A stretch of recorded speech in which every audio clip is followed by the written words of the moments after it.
असम के लोकप्रिय मुख्यमंत्री श्री सर्बानंद सोनोवाल जी, केंद्रीय मंत्रिपरिषद के मेरे सहयोगी श्री रामेश्वर तेली जी,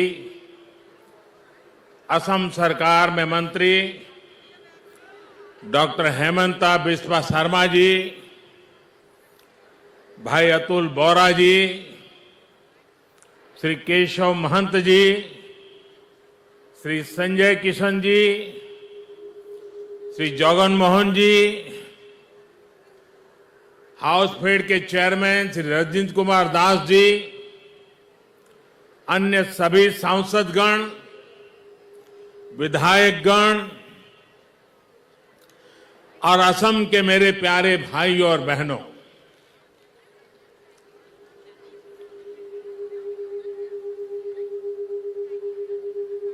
ये जरा माइक ठीक करिए भाई, बीच बीच में आवाज आ रही है।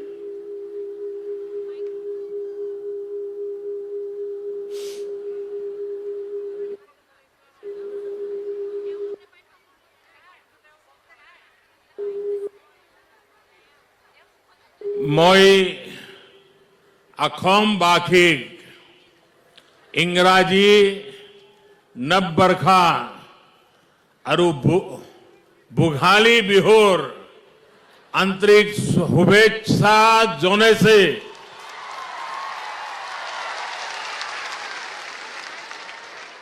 अही बालोगिया दिनबुर होकेलुरे बाबे हक अरो हमरे धीरे पुरना हक। साथियों, असम के लोगों का ये आशीर्वाद, आपकी ये आत्मीयता मेरे लिए बहुत बड़ा सौभाग्य है। आपका ये प्रेम, ये स्नेह मुझे बार बार आसाम ले आता है।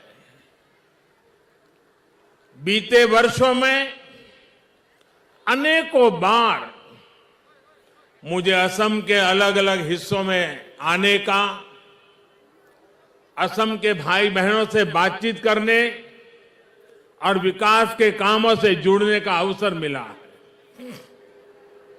पिछले वर्ष मैं कोकराझार में ऐतिहासिक बोडो समझौते के बाद जो उत्सव हुआ उसमें शामिल हुआ था। अब इस बार असम के मूल निवासियों के स्वाभिमान और सुरक्षा से जुड़े इतने बड़े आयोजन में मैं आपकी खुशियों में शामिल होने आया हूं। आज असम की हमारी सरकार ने आपके जीवन की बहुत बड़ी चिंता दूर करने का काम किया है। 1 लाख से ज्यादा मूल निवासी परिवारों को भूमि के स्वामित्व का अधिकार मिलने से आपके जीवन की एक बहुत बड़ी चिंता अब दूर हो गई है। भाइयों और बहनों, आज के दिन स्वाभिमान, स्वाधीनता और सुरक्षा के तीनों प्रतीकों का भी एक प्रकार से समागम हो रहा है। पहला, आज असम की मिट्टी से प्यार करने वाले मूल निवासियों के अपनी जमीन से जुड़ाव को कानूनी संरक्षण दिया गया। दूसरा, ये काम ऐतिहासिक शिवसागर में जेरेंगा पठार की धरती पर हो रहा है।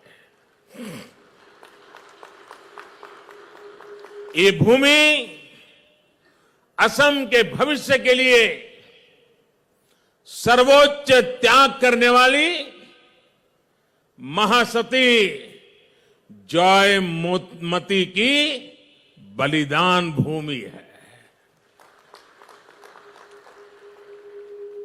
मैं उनके अदम्य साहस को और इस भूमि को आदरपूर्वक नमन करता हूं।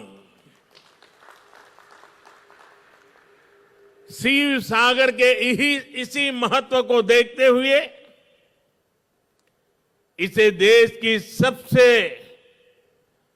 5 सबसे आइकॉनिक आर्कियोलॉजिकल साइट्स में शामिल करने के लिए सरकार जरूरी कदम उठा रही है। भाइयों और बहनों, आज ही देश हम सबके प्रिय, हम सबके श्रद्धेय नेताजी सुभाष चंद्र बोस की 125वीं जन्म जयंती मना रहा है। देश ने अब तय किया है कि इस दिन की पहचान अब पराक्रम दिवस के रूप में होगी। मां भारती के स्वाभिमान और स्वतंत्रता के लिए नेताजी का स्मरण आज भी हमें प्रेरणा देता है।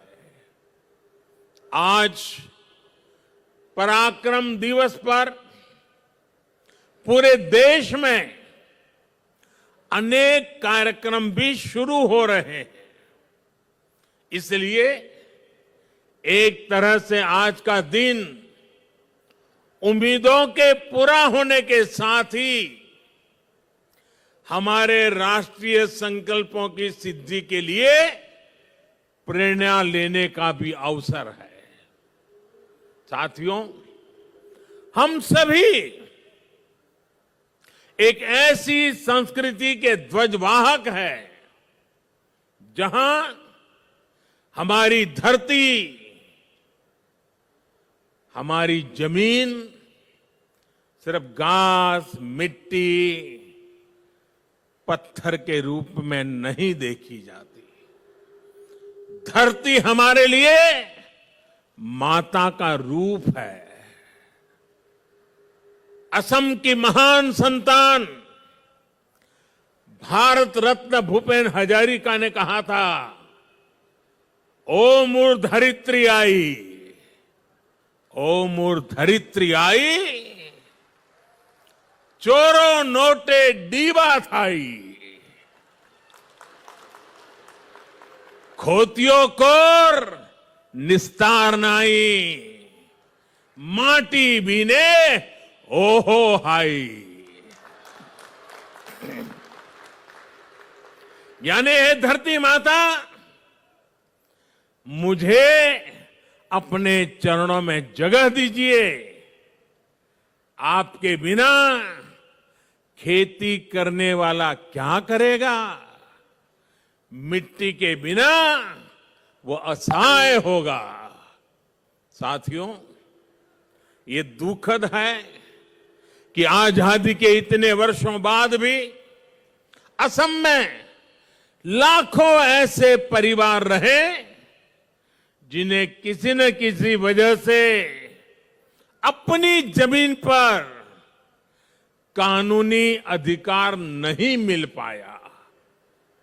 इस वजह से विशेष तौर पर आदिवासी क्षेत्रों की एक बहुत बड़ी आबादी भूमिहीन रह गई। उनकी आजीविका पर लगातार संकट बना रहा। असम में जब हमारी सरकार बनी तो उस समय भी यहां करीब करीब 6 लाख मूल निवासी परिवार ऐसे थे जिनके पास जमीन के कानूनी कागज नहीं थे। पहले की सरकारों में आपकी ये चिंता उनकी प्राथमिकता में ही नहीं थी। लेकिन सर्बानंद सोनोवाल जी, उनके नेतृत्व में यहां की सरकार ने आपकी इस चिंता को दूर करने के लिए गंभीरता के साथ काम किया।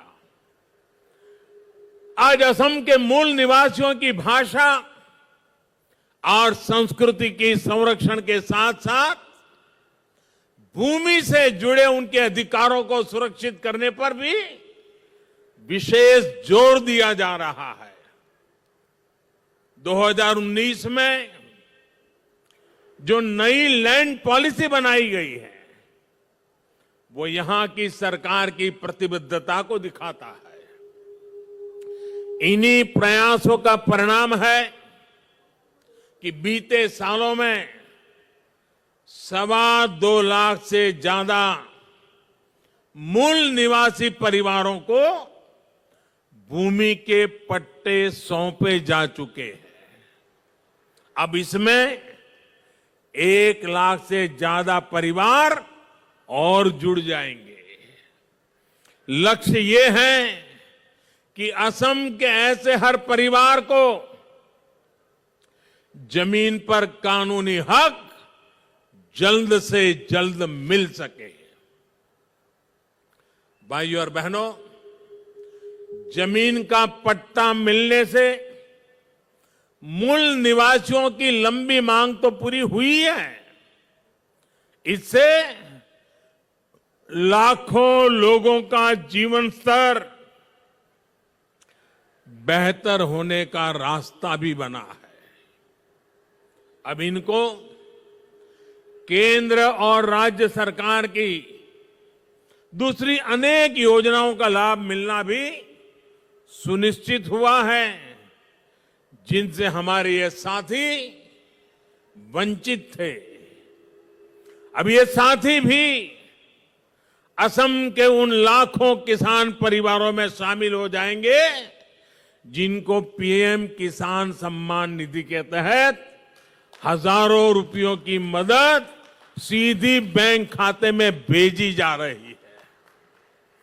अब इनको भी किसान क्रेडिट कार्ड, फसल बीमा योजना और किसानों के लिए लागू दूसरी योजनाओं का लाभ मिल सकेगा।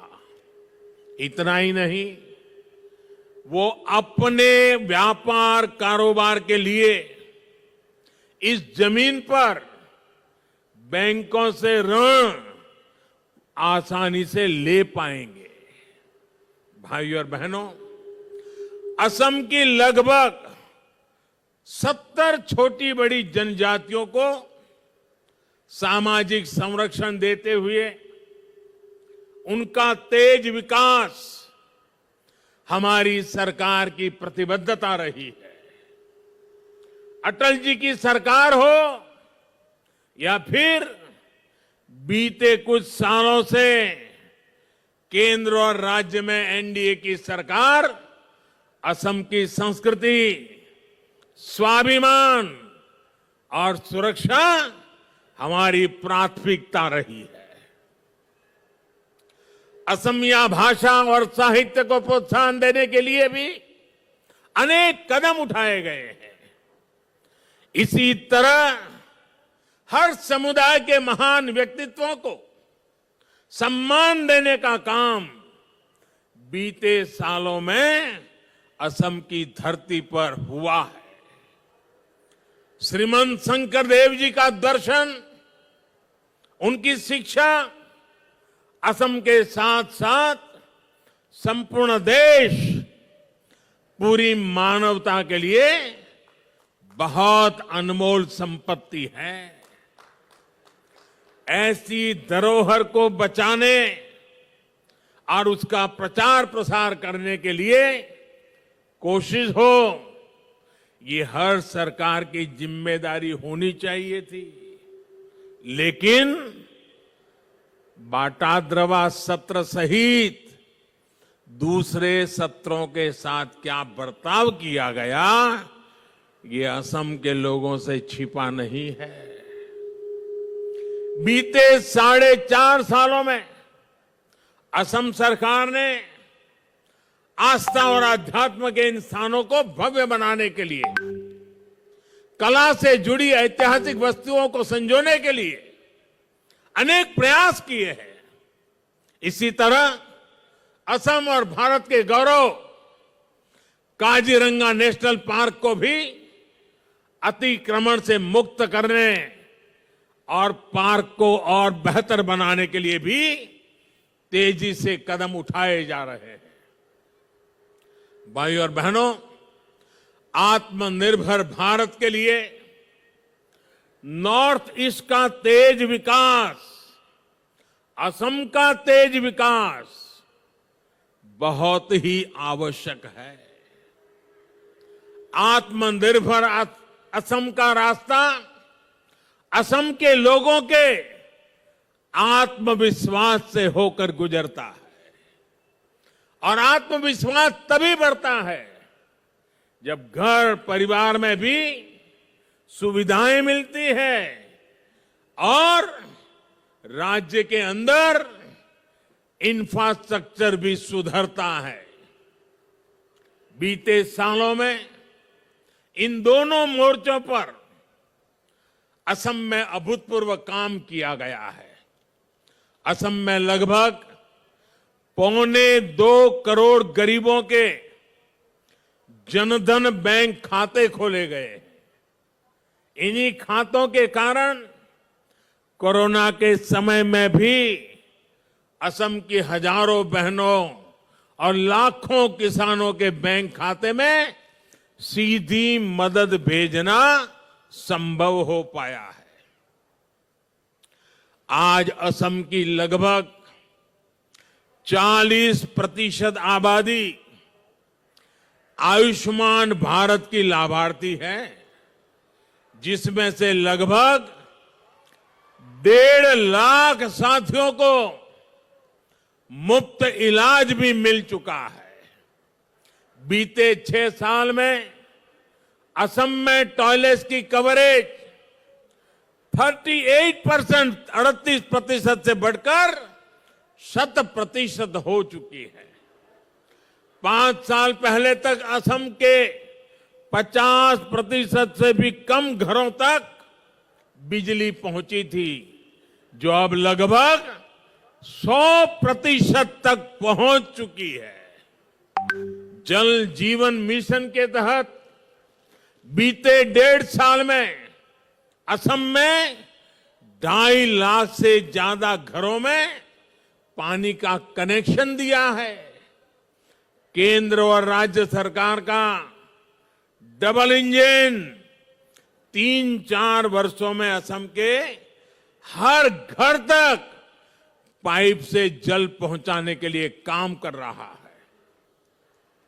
भाइयों और बहनों, ये जितनी भी सुविधाएं हैं, इनका लाभ सबसे ज्यादा हमारी बहनों बेटियों को ही होता है। असम की बहनों बेटियों को बहुत बड़ा लाभ उज्ज्वला योजना से भी हुआ है। आज असम की करीब 35 लाख गरीब बहनों की रसोई में उज्ज्वला का गैस कनेक्शन है। इसमें भी लगभग 4 लाख परिवार एससी और एसटी वर्ग के हैं। 2014 में जब हमारी सरकार केंद्र में बनी, तब असम में एलपीजी कवरेज सिर्फ 40% ही थी। अब उज्ज्वला की वजह से असम में एलपीजी कवरेज बढ़कर करीब 99% हो गया है, 99% हो गया है। असम के दूर दराज वाले इलाकों में गैस पहुंचने में दिक्कत ना हो, इसके लिए सरकार ने डिस्ट्रीब्यूटर्स की संख्या को भी काफी बढ़ाया है। 2014 में असम में 330 एलपीजी गैस डिस्ट्रीब्यूटर थे। अब आज इनकी संख्या 575 से भी ज्यादा हो गई है। हमने देखा है कि कैसे उज्ज्वला ने कोरोना के समय में भी लोगों की मदद की है। इस दौरान असम में 50 लाख से ज्यादा मुफ्त गैस सिलेंडर उज्ज्वला के लाभार्थियों को दिए गए हैं। यानी उज्ज्वला योजना से असम की बहनों का जीवन भी आसान हुआ है और इसके लिए जो सैकड़ों नए डिस्ट्रीब्यूशन सेंटर बने हैं उससे अनेक युवाओं को रोजगार भी मिल रहा है। साथियों, सबका साथ, सबका विकास, सबका विश्वास, इस मंत्र पर चल रही हमारी सरकार असम के हर हिस्से में हर वर्ग को तेजी से विकास का लाभ पहुंचाने में जुटी है। पहले की नीतियों के कारण चाय जनजाति की क्या स्थिति हो गई थी, ये मुझसे ज्यादा आप लोग जानते हैं। अब चाय जनजाति को घर और शौचालय जैसी मूल सुविधाओं से जोड़ा जा रहा है। चाय जनजाति के अनेक परिवारों को भी जमीन का कानूनी अधिकार मिला है। चाय जनजाति के बच्चों की शिक्षा, स्वास्थ्य और रोजगार की सुविधाओं पर ध्यान दिया जा रहा है। पहली बार उनको बैंक की सुविधाओं से जोड़ा गया है। अब इन परिवारों को भी सरकार की अलग अलग योजनाओं का लाभ सीधे बैंक खाते में मिल पा रहा है। श्रमिक नेता संतोष टोपनो सहित चाय जनजाति के दूसरे बड़े नेताओं की प्रतिमाएं स्थापित करके राज्य सरकार ने चाय राजनीति के योगदान को सम्मान दिया है। चाय जनजाति के सम्मान दिया है। साथियों, असम के हर क्षेत्र की, हर जनजाति को साथ लेकर चलने की इसी नीति से आज असम शांति और प्रगति के मार्ग पर चल पड़ा है। ऐतिहासिक बोडो समझौते से अब असम का एक बहुत बड़ा हिस्सा शांति और विकास के मार्ग पर लौट आया है। समझौते के बाद हाल में बोडोलैंड टेरिटोरियल काउंसिल के पहले चुनाव हुए, प्रतिनिधि चुने गए। मुझे विश्वास है कि अब बोडो टेरिटोरियल काउंसिल विकास और विश्वास के नए प्रतिमान स्थापित करेगी।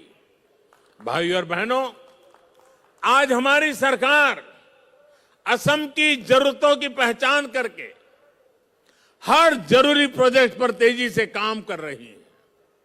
बीते 6 सालों से असम सहित पूरे नॉर्थ ईस्ट की कनेक्टिविटी और दूसरे इंफ्रास्ट्रक्चर का अभूतपूर्व विस्तार भी हो रहा है, आधुनिक भी हो रहा है। आज असम और नॉर्थ ईस्ट भारत की एक्ट ईस्ट पॉलिसी पूर्वी एशियाई देशों के साथ हमारा कनेक्ट बढ़ा रही है। बेहतर इंफ्रास्ट्रक्चर के कारण ही असम आत्मनिर्भर भारत के एक महत्वपूर्ण सेक्टर के रूप में विकसित हो रहा है। बीते सालों में असम के गांवों में करीब 11,000 किलोमीटर सड़कें बनाई गई है। डॉक्टर भूपेन हजारिका सेतु हो, बोगीबिल ब्रिज हो, सराय घाट ब्रिज हो, ऐसे अनेक ब्रिज जो बन चुके हैं या बन रहे हैं, इनसे असम की कनेक्टिविटी सशक्त हुई है। अब नॉर्थ ईस्ट और असम कि लोगों को आने जाने के लिए लंबे मार्ग से और जीवन को खतरे में डालने की मजबूरी से मुक्ति मिल रही है। इसके अलावा जलमार्गों से बांग्लादेश, नेपाल, भूटान और म्यांमार के साथ कनेक्टिविटी पर भी फोकस किया जा रहा है।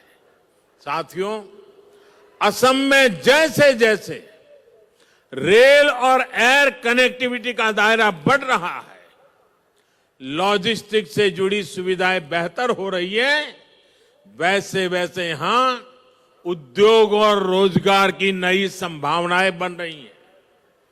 लोकप्रिय गोपीनाथ बोरदोलोई इंटरनेशनल एयरपोर्ट में आधुनिक टर्मिनल और कस्टम क्लियरेंस सेंटर का निर्माण हो, कोकराझार में रूपसी एयरपोर्ट का आधुनिकीकरण हो, बोंगई गांव में मल्टी मॉडल लॉजिस्टिक हब का निर्माण हो, ऐसी सुविधाओं से ही असम में औद्योगिक विकास को नया बल मिलने वाला है।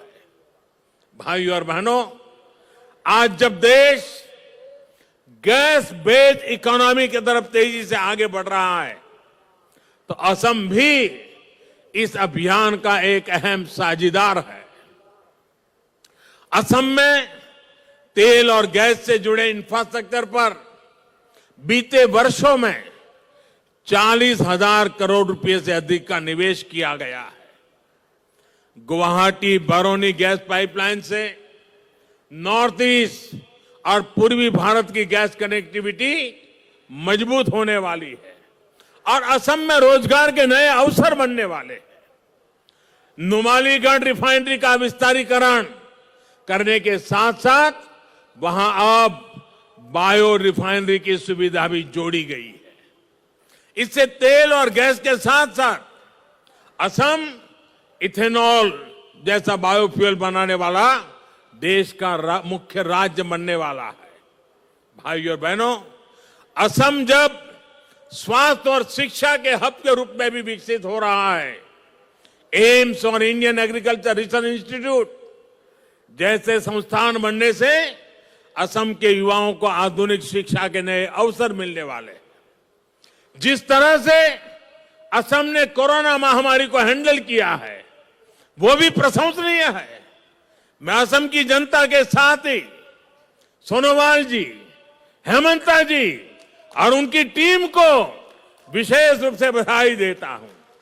मुझे विश्वास है कि असम अब टीकाकरण के अभियान को भी सफलता के साथ आगे बढ़ाएगा। मेरा असम वासियों से भी आग्रह है कि कोरोना टीकाकरण के लिए जिसकी बारी आए वो टीके जरूर लगवाएं और ये भी याद रखें कि टीके की एक डोज नहीं, दो डोज लगनी जरूरी है। साथियों, पूरी दुनिया में भारत में बने टीके की डिमांड हो रही है। भारत में भी लाखों लोग अब तक टीका लगा चुके हैं। हमें टीका भी लगवाना है और सावधानी भी जारी रखनी है। अंत में फिर एक बार उन सभी साथियों को बहुत बहुत बधाई जिनको भूमि का अधिकार मिला है। आप सब स्वस्थ रहें, आप सब प्रगति करें, इसी कामना के साथ आपका बहुत बहुत आभार। मेरे साथ बोलिए, भारत माता की, भारत माता की, भारत माता की। बहुत बहुत धन्यवाद।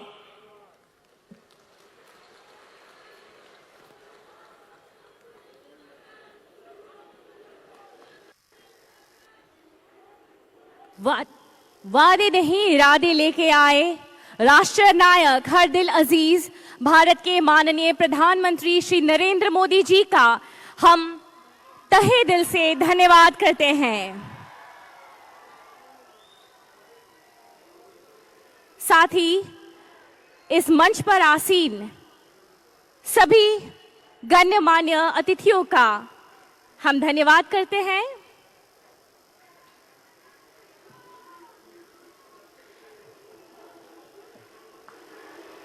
আজি এই অনুষ্ঠানত উপস্থিত থকা সকলো অতিথিলৈ আমি ধন্যবাদ জ্ঞাপন কৰিলোঁ। সংবাদ মাধ্যমৰ বন্ধু বান্ধৱীলৈও আমি ধন্যবাদ জ্ঞাপন কৰিলোঁ। এনেদৰেই অসম আমাৰ ৰাজ্যখন উন্নতিৰ পথত আগুৱাই যাব তাৰ বাবে। Right, so this was Prime Minister Narendra Modi addressing people of Assam there. He